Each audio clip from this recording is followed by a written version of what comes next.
Salam dəyərli müəllimlərimiz, hər vaxtınız xeyirli olsun. Müsahibə 2025 ilə bağlı çəkdiyimiz video izahların ilk buraxılışında sizlərin hər birini xoş gördük. Bugündən etibarən YouTube kanalımızda müsahibə ilə bağlı müxtəlif dərslər paylaşılacaq. Dərslərin davamlı və ardıcıl gəlməyini istəyirsinizsə, videoları bəyənməyi və sizə qaranlıq qalan məqamları videonun şərh bölməsində yazmağı unutmayın. Dəyərli müəllimlər, qeyd etmək istəyirəm ki, ilk dərsimiz müsahibə prosesi ilə bağlı sırf belə deyək, tövsiyə xarakterli bir dərsdir və sizin üçün bir çox məqamı bu video izahda cəmləşdirmişəm ki, bu video izaha baxdıqdan sonra rahat şəkildə həm özünüz, həm də ki, belə deyək də, istədiyiniz bir formada prosesi hazırlaşa bilərsiniz. Dəyərli müəllimlərimiz, belə deyək də, prosesə özü deyil, təlimçi ilə hazırlaşmaq istəyən müəllimlərimiz üçün isə videonun aşağısında əlaqə nömrəsi qoyacağam. Kimlər ki, ödənişli müsahibə dərslərimizdən faydalanmaq istəyirlərsə, həmin nömrə ilə əlaqə saxlayıb müsahibə dərslərimizə qeydiyyatdan keçə bilərlər. Keçəyin video izahımıza. Bugünkü video izahımızda sizlər üçün vacib olan məqamları bir yerə cəmləşdirmişəm ki, bu video izahın sonunda ümid edirəm ki, artıq prosesin nədən ibarət olduğunu anlayacaqsınız. Bir daha deyirəm, çox vacib, belə deyək, qızıl məqamları çalışmışam ki, bu video izahda sizlər üçün cəmləşdirim. Dəyərli müəllimlərimiz, müsahibə prosesində sizləri bir neçə kriteriya və yaxud meyar üzrə qiymətləndirəcəklər. Və bu meyarların sizdə nə bir təlimçi, nə bir kitab formalaşdıra bilməz. Yəni, bu elə bir meyardır ki, bu illərin təcrübəsini, illərin belə deyək də, dünya görüşünü sizlərdə formalaşdıran və əks elətdirən bir prosesdir. Başlayaq, belə deyək də, ümumiyyən görəyim bizdə hansı amillər var ki, onlar burada öz əksini tapmalıdır. Və biz prosesə qədər həmin daşları yerinə qoyaraq özümüzü prosesə tam hazır hiss eləməliyik. Qeyd edim ki, burada meyarlardan biri düşməyib, amma onu şifahi şəkildə sizlər üçün deyəcəm. İlk meyarımız proqram üzrə mövzunu təqdim etmə bacarığıdır. Hər biri haqqında hansı detallara fikir verməlisiniz, ətraflı şəkildə məlumat verəcəm, ona görə də narahat olmayın. İkinci, təhsil alanların qiymətləndirilməsi bacarığıdır, özünü təqdim etmə, pedaqoji prosesin təşkili bacarığı və qeyd etdiyim kimi, burada bacarıqlardan biri öz əksini tapmamışdır. Beşinci bacarığımız isə bizdə ünsiyyət bacarığıdır. Yaxşı, biz bu meyarlarla tanış olduq. Ümumiyyətlə bir məsələni sizin üçün vurğulamaq istəyirəm ki, meyar nədir? Yəni, Nazirliyin müsahibə komissiyası sizləri bu meyarlar üzrə qiymətləndirəcəklər. Dəyərli müəllimlər, bir məsələni xüsusilə qeyd eləmək istəyirəm ki, kurikulum bilib bilməmək, bəzən elə olur ki, müəllim deyir ki, mən kurikulumdan heç nə bilmirəm, çox güman ki, müsahibədən kəsiləcəm. Bu, özünə güvənsizliklə prosesə gedir və prosesdən bəlkə də kəsilmə ehtimalı ola bilər. Amma əmin ola bilərsiniz ki, əvvəlki illərin təcrübəsinə dayanaraq deyə bilirəm ki, keçən il, ondan əvvəlki illər kurikulumdan ümumiyyətlə, belə deyək də, tam formatda anlayışı olmayan insanlar gedib bu prosesdən alnı açıq, üzü ağ çıxmışdılar. Sual verə bilərsiniz ki, bu necə ola bilər? Dəyərli müəllimlər, kurikulum sadəcə bizim üçün bir fobiya halına çevrilir, əslində isə yanaşmadır, metodikadır. Yəni, bunu əzbərləmədən belə biz prosesin özlüyündə, prosesin tətbiqində özümüz üçün bir yol cığır müəyyən edərək prosesdən belə deyək, uğurla adlaya bilərik.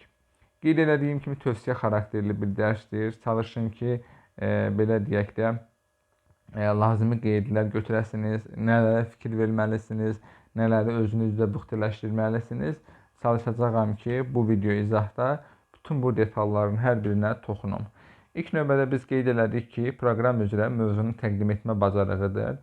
Yəni, bu bacarığın formalaşması üçün biz nələrə fikir verməliyik? Gəlin, həmin tövsiyələrlə tanış olaq. Birinci, ixtisas fənni üzrə kurikulumun, yəni həmin ixtisasımız üzrə bizim, yəni belə deyək, riyaziyyat müəllimidirsə və yaxud Azərbaycan dili müəllimidir, ibtidai sinif müəllimidir, mütləq şəkildə öz fənninin məzmun xəttlərindən xəbərdar olsun. Bu vacib bir şərtdir, bu önəmli bir amildir. Daha sonra öz fənni ilə bağlı, məsələn, sizə bilirsiniz ki, hər hansı bir mövzunun icmalı ilə bağlı mövzular göndəriləcək və siz həmin mövzulardan birinin icmalını hazırlayacaqsınız və bu baxımdan bunu hazırlayan zaman, buna hazırlıq prosesində siz öz fənninizi, məzmun strukturunu da bilməlisiniz. Daha sonra mövzunun şagirdə necə fayda verəcəyini izah etməyə fokuslanın. Yəni müsahibə mərhələsində sizə təqdim olunan icmalın təqdim etməsi zamanı müsahibə komissiyasını sanki şagird auditoriyası kimi müşahidə edib təqdimatı o baxımdan təqdim etməyiniz daha yaxşı olardı. Bundan əlavə dəyərli müəllimlərimiz ki, icmalın hazırlanması ilə bağlı çalışacağam ki, növbəti video izahlarda bir izah çəkim. O izahda da bu istiqamətdə sizlərə lazım ola biləcək məsələlərə toxunmağa çalışacağam. Xüsusilə icmalın hazırlanması zamanı istifadə edəcəyiniz təlim metodunun və yaxud təlim üsulunun mahiyyətini dərk eləməyə çalışır. Məsələn, mövzunu hazırlayan zaman klasterdən istifadə eləmirsən, bibodən istifadə eləmirsən və yaxud beyin həmləsindən istifadə eləmirsən, fərq eləməz. Mahiyyətini bilmədiyiniz təlim üsulunun iş formasını icmala yazmağınız sizin üçün çətinlik törədə bilər. Daha sonra, mən müşahidə edirəm ki, müəllimlər çalışırlar ki, elmi cümlələr qursunlar, amma yaxşı olar ki, anlaşılan dildə danışasınız. Düzdür, burada akademik və pedaqoji balansı qorumaq olduqca vacibdir, amma sizə rahat bir dildə danışmağınız sizi prosesdə bir addım qabaqda eləyə bilər, dəyərli müəllimlərimiz. Bu hissədə bir məsələyə toxunmaq istəyirəm. Yəni, hər il olduğu kimi, bu ildə çox güman ki, müsahibə ilə bağlı bir çox müəllimin, bir çox belə deyək, işbazın fikirlərini eşidəcəksiniz ki, müsahibə prosesində insanları kəsirlər və yaxud insanlar tanıyıram ki, başdan ayağa kurikulum kitabını müəllimə əzbərlətdirirlər. Bu yanlış bir yanaşmadır və qətiyyən bu bu psixologiyada, bu yanaşmada olan insanlara yaxınlıq eləməyin və tam əminliklə deyə bilərəm ki, öz üzərinizdə çalışmaqla, öz üzərinizdə işləməklə prosesi tam şəkildə adlaya biləcəksiniz. Keçən il bizim, yəni özümüzün hazırlaşdırdığımız, dəstək olduğumuz deyək, müəllimlərdən cəmi bir nəfər müəllim müsahibə prosesindən kəsilmişdi.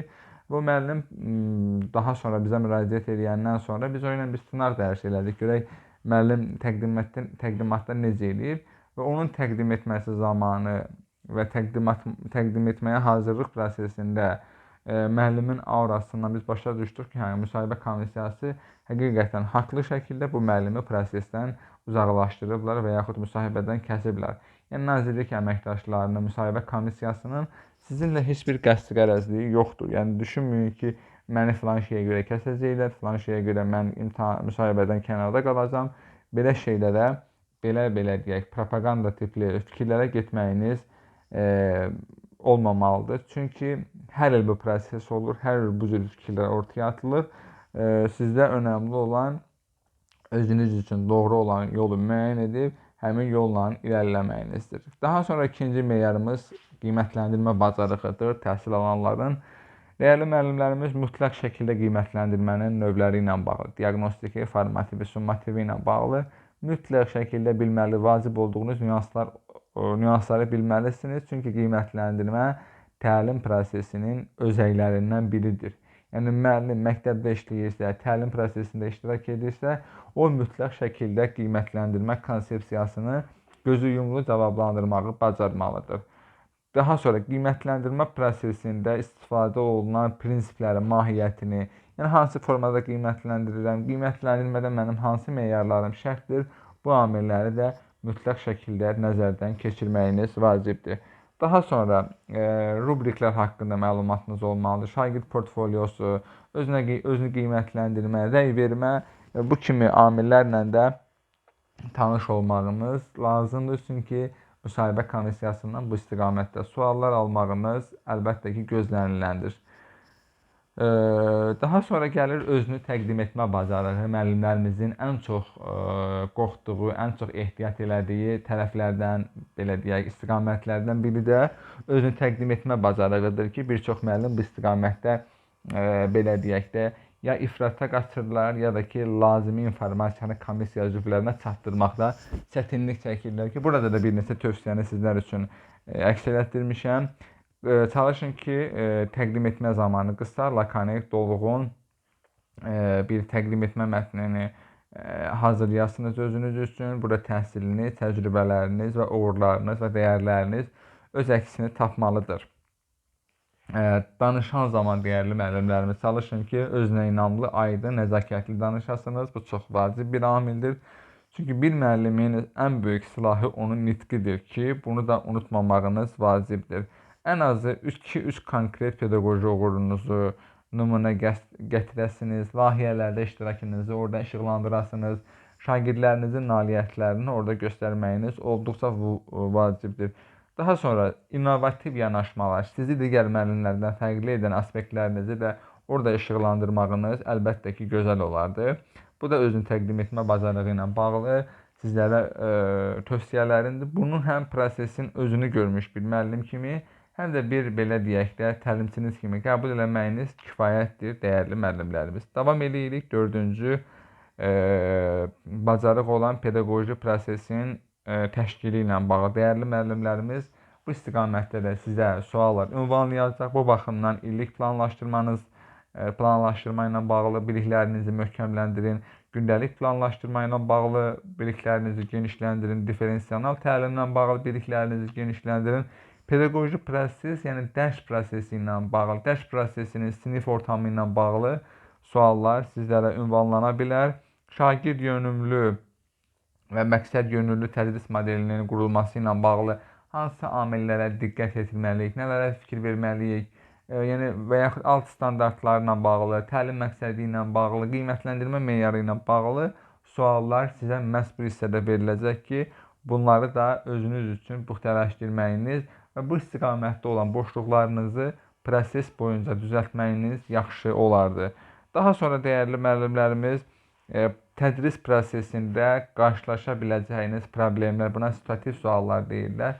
Bu suallarla da çalışın ki, özünüzü həmin belə deyək də situasiyanın daxilindəki kimi görüb və həmin situasiyada bir müəllimin kurikulumun prinsipləri daxilində müəllimlərin etik davranış qaydaları çərçivəsində hansı yanaşma sərgiləyəcəyini düşünərək bu suallara cavab verməyiniz olduqca vacibdir.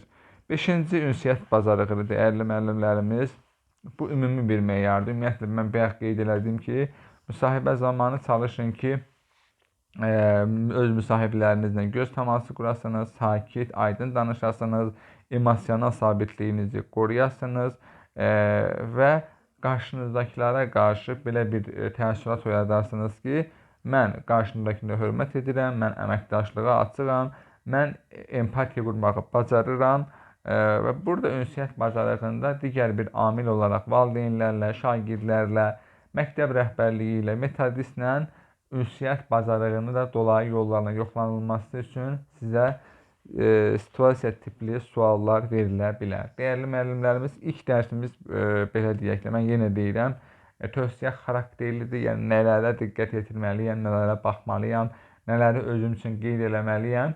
Ümid edirəm ki, bu video izahının sonunda artıq bizim əlimizdə bir xəritə oldu ki, mən müsahibə prosesinə hansı yolla getsəm daha uğurlu ola bilər və son olaraq 2 məsələni qeyd eləmək istəyirəm ki, müsahibə mərhələsində rəsmi və səliqəli geyinməyimiz olduqca vacibdir və stresin idarə olunması üçün proses daxilində dərin nəfəs alma, bayaq dedim, göz təmasının qurulmasını və özünü motivasiya olduqca vacibdir. Dəyərli müəllimlərimiz, video izahımızın sonunda sizlərin hər birinə müsahibə prosesində uğurlar arzulayıram və inşallah yaxın günlərdə başlayacaq müsahibə dərslərimizə sizlərin hər birini dəvət edirəm. Gəlin, birlikdə hazırlaşaq, birlikdə belə deyək, bu prosesi daha maraqlı, daha rəngarəng edək.